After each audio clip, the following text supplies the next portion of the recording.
Hannah Shaw never considered herself a cat person, and she certainly didn't think rescuing kittens would become her job. Yet she changed her mind when she spotted something shocking in her hometown of Philadelphia. "I looked up and found this little kitten in a tree," said Hannah, now founder of the animal rescue and advocacy project called Kitten Lady, in an interview. "I climbed the tree and got her down, and I thought, oh my gosh, what do I do now?" Hannah named the kitten Coco, but at just a few weeks old, she needed special care. Vets and volunteers at shelters were only able to tell her so much though, so she did some research on her own. "I discovered that there were very few resources for kittens," said Hannah. "I really had to take my own path to help this kitten."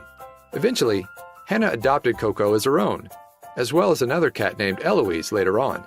But it quickly dawned on her that this was a service needed across the nation. According to the American Society for Prevention of Cruelty to Animals, ASPCA, there are 7.6 million animals that enter shelters each year, 3.4 million of which are cats. And according to the Humane Society of the United States, HSUS, 70% of the cats in shelters are euthanized each year. Newborn kittens are more likely to be euthanized because they require more resources to take care of them. Feral cats that aren't spayed or neutered naturally contribute to the high rate of stray kittens. Kitten season tends to occur between spring and fall. Seasonal kitten changes do occur every year, often filling shelters to the brim in the spring and summer months. Although warmer climates may see 2 waves of kittens, or even high numbers throughout the year. Katie Lisnick, Director of Cat Protection and Policy for Companion Animals at the Humane Society, said in an interview, "Kittens pose an extra challenge when they're too young to adopt out.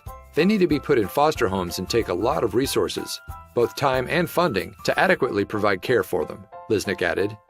Just 2 weeks after finding Coco, Hannah spotted a cat, later named Rufus, in a tree. A month after that, she found Zeke, who was even younger and smaller than Coco and Rufus. Zeke's story was a particularly touching one. "My friend called and said, 'Hey, I know you just saved some kittens. There's one in my alleyway. Can you come help? He's really young,' Hannah explained. So I got to her house and it was raining, and she had been watching for hours to see if the mom came for the kitten, but she never did. Hannah couldn't help but get emotional when she saw Zeke. I just started to sob," she said. "I think this kitten was maybe 3 or 4 days old. I knew I was in way over my head, and I already knew that there was no one who was going to help." Hannah had to get advice wherever she could find it, and did a great deal of research online. "I was 20 or 21 years old, and I had no money," said Hannah. "We knew we had to bottle feed the kitten, so we went and got the supplies, but we were in way over our heads. So my friend and I agreed to co-foster and to both put money aside to try to help the kitten." Hannah and her friend picked up a nursing kit, complete with a bottle and nipples, kitten formula, and other necessities like toys, litter, and blankets.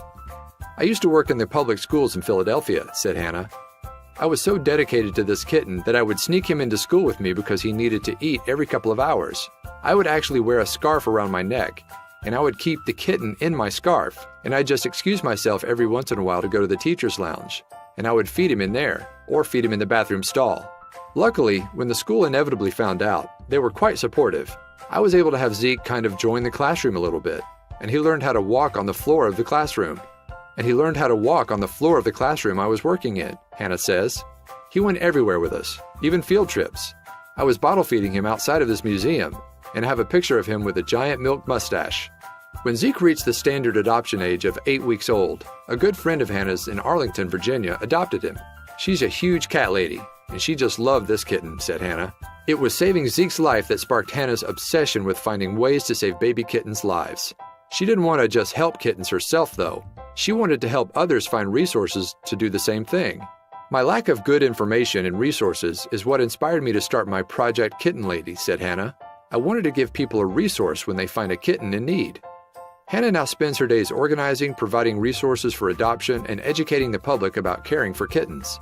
"There's no end to the work that needs to be done, so I try to make it fun for people and make it feel like something people can do and be proud of what they're doing," said Hannah. "My goal is to save as many lives as I can." For more information about Hannah's wonderful organization and to see what you can do to help, please visit Kitten Lady's website, their Facebook page, and their YouTube channel. It's so wonderful Hannah went from not being a cat person to being such a great advocate for them. They're lucky to have her on their side.